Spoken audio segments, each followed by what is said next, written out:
Caxton Radio. More local, more often. Good day to you all East Enders. This is your boy, Sabelo Mashiko, reporting for the Boksburg Advertiser newspaper. The Advertiser recently visited cycling star Lynette Burger at her home in Sunward Park. Burger, who's a multiple championship winner, is recovering following a horrific accident. She was hit by a minibus taxi while doing her usual morning training session on September 26 in Boksburg, leaving her fighting for her life at the Sunward Park hospital. Here's what she had to say. To get straight into it, how's recovery going? It's slow. Obviously, there's no timeline to when everything is going to be the way it should be, but I'm taking it day by day. So if I feel good in the morning, then I can at least go for my physio, which is more in the water at the gym. But it is a slow process. I'm not forcing anything, and for the first time I'm actually listening to my body, which us cyclists never do. And I think because I've been in for so many years, it's just part of you, and I'm a very competitive person. So now, yes, I'm frustrated, obviously, but my body can't do certain things, so I can't force it. I can't do more than what I'm doing. So even just the walking in the water, it really gets to me. Is it? So I sleep very well at night.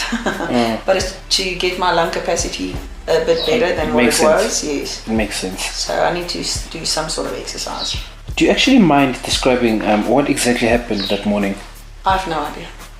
I can't remember anything of that day. I can't even remember getting up in the morning to go and ride my bike. What? I actually before the incident? Is this before the incident? Yes. I can't remember anything. Absolutely nothing. I've asked a lot of people what happened because I've got eyewitnesses because we're quite a big group that rides in the morning. So there were guys actually behind me that saw everything, which is not great for them, but at least I've got eyewitnesses because I couldn't understand why I did not see the taxi. And purely everybody's thoughts at this stage is that his lights were off. And I've got one picture that people took and whatever where his lights were actually off. So for me it means that he tried to jump the robot. And actually if you go further onto Rondebold, if you want to go over the highway, all those lights are off. And we've been complaining for months now about it. So it's very dark.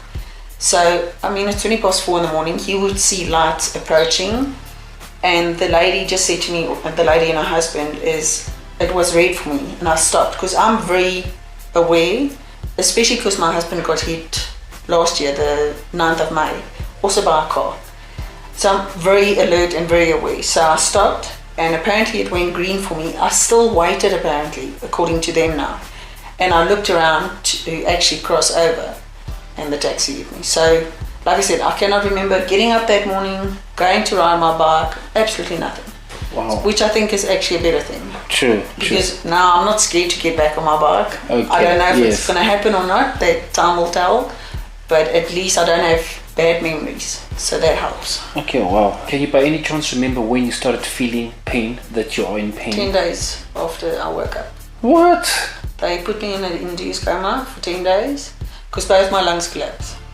So with the severe injuries, look, I broke 10 ribs on this side, 4 ribs on this side, my sternum, my collarbone, my scapula. So basically everything was damaged, and I was fighting for my life. And within 7 days they tried to reduce the amount of drugs, if I can call it like that, to get me out of the coma, but I was fighting it. So I had a ventilator in to help me with the breathing. So yeah, for 10 days I slept. I can't remember anything. So for 10 days I don't know what happened in my life. How's the pain levels now? It's a lot better. Look, I've got pain tablets that I take every day still. But one day is good, one day is bad. And it's funny enough, it's different injuries now. Look, my ribs are still killing me, and I still sleep at 45 degrees every night because I can't lie down. But it's a lot better than what it was. So at least there's progress, and it is getting better. Luckily for family and people around me too have helped me through the whole process. Following the incident, obviously, what do you believe can be done to actually improve the safety of cyclists on the road? I think that's quite a big debate at this stage, because so many cyclists get hit every single year, and actually nothing gets done about it. The guys go to jail, they get out in bail, and it's just ongoing. And I'm just taking my husband that got hit last year. Still nothing happened. The guy's still free on the roads, doing his normal job every day.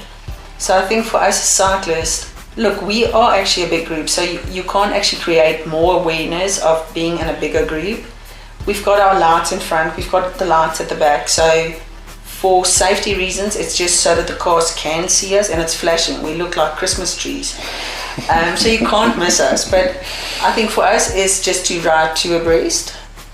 But for cars in general, and it's very hard in South Africa, is to have more patience. Everybody's on a rush always, but it's just that split second that takes a person's life. They have a family, they've got relatives and stuff like that. Sometimes people are actually out to try and hit us.